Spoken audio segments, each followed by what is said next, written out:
చదువుతారు, ఎంతో కష్టపడతారు, కానీ ఆ సబ్జెక్ట్ ఏదో ఒక 10:30 ఇక్కడ రా, ఎన్ని గంటలకు రావాలా? 10:30కి రావాలి. లేదు కనీసం 11 కన్నా రావాలి. లేదు లేదా కిందికి వెళ్ళి ఫోన్లో మాట్లాడుకుంటే ఎన్ని చేస్తున్నారు, అది సరైనది కాదు, అది భక్తి కాదు, అది భక్తి కొరకు రావట్లేదు. మీరు ఎందుకు వస్తున్నారో మిమ్మల్ని పరీక్షించుకోండి, సరి చేసుకోండి, మీ బ్రతుకు సరి చేసుకోండి. దేవుని మిమ్మల్ని కనికరించిన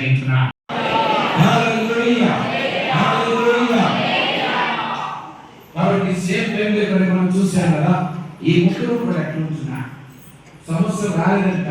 సమస్యలు ఎన్నో వచ్చాయి, సమస్యలు రావడం కాదు, సమస్యలు వస్తాయి, కానీ ప్రతి సమస్య నుంచి దేవుడే తప్పిస్తారు, దేవుడే కృప చూపుతారు, దేవుడే వాత్సల్యత చూపుతారు. కాబట్టి సమస్యలు చూసి మనము భయపడకూడదు. హల్లెలూయా.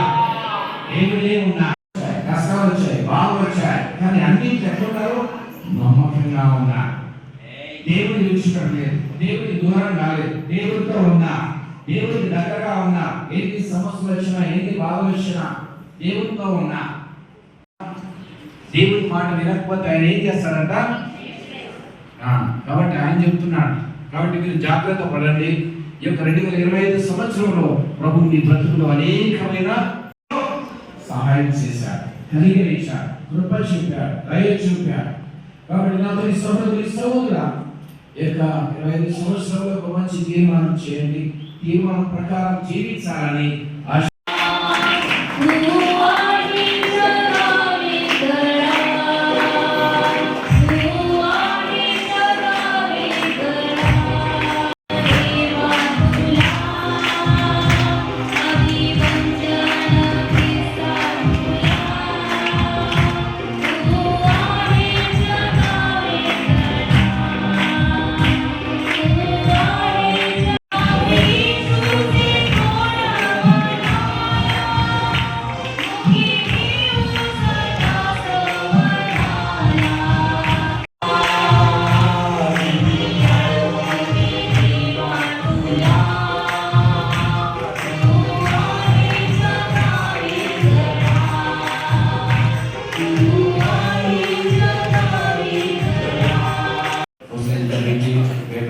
गीत गाते हैं।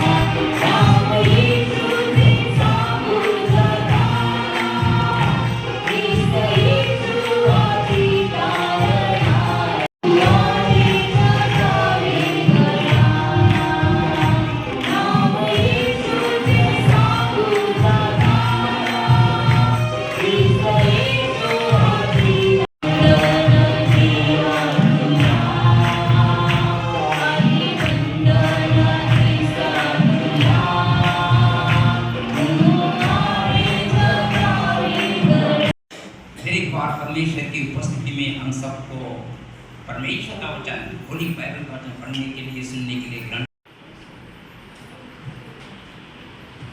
इस సమయంలో మనం ఒక పాటపాడి దేవుని ఆరాధించాలి. మనం ఇచ్చిన ఆ దేవునికి మహిమ కలుగును గాక. ప్రభు యొక్క మాటలు దీవించును గాక. ఆమేన్. కూడా దేని కూడా లెక్క చేయలేదు, ప్రభు కొరకు నిలబడ్డా. అందుకని వాక్యంలో చూసినట్లయితే నన్ను బలపరచువాని అంటే సమస్తమును చేయగలను. ప్రభు కొరకు నువ్వు ఎప్పుడైతే సమయాన్ని, ధనాన్ని, తర్వాత నీకున్న స్కిల్ ని నువ్వు కేటాయిస్తావో దేవుడే అన్ని విషయాల్లో సహాయం చేయనిచ్చాడు. ఏ సమస్యకు భయపడలేదు, దేనికి భయపడలేదు, ప్రభు కొరకు నిలబడ్డా. హల్లెలూయా. మీరు కూడా ప్రభు కొరకు నిలబడండి. ప్రభువు నీ పక్షమున యుద్ధము చేయనిచ్చిన ఆ దేవునికి మహిమ కలుగును గాక. ఈ సమయంలో చూసినట్లయితే కాబట్టి ఎప్పుడైతే దేవుని యొక్క వాక్యాన్ని గౌరవిస్తారో, వాక్యము తను చూస్తూ భయము, భక్తి, విధేయత కలిగి జీవిస్తారో దేవుడి యొక్క కృప వారికి తోడుగా నీడగా ఉండనించింది. ఆ దేవుడికే మహిమ కలుగునుగాక. కాబట్టి మీరు ధైర్యంగా ఉండండి. దేవునికి మొట్టమొదటిగా దేవునికి భయపడండి. కాబట్టి ఈ ముగ్గురు విషయాలు చూసాం కదా. దేవుని మాట పూర్తిగా రెట్టింపు దీవెనలు మీకు ప్రభు ఇవ్వనించున్నాడు. హల్లెలూయా. అందుకని వాక్యాలు చూస్తున్నాం కదా. ఆయన యొక్క నీతిని, రాజ్యాన్ని మొదట వెతకాలి. దేని వెతకాలా?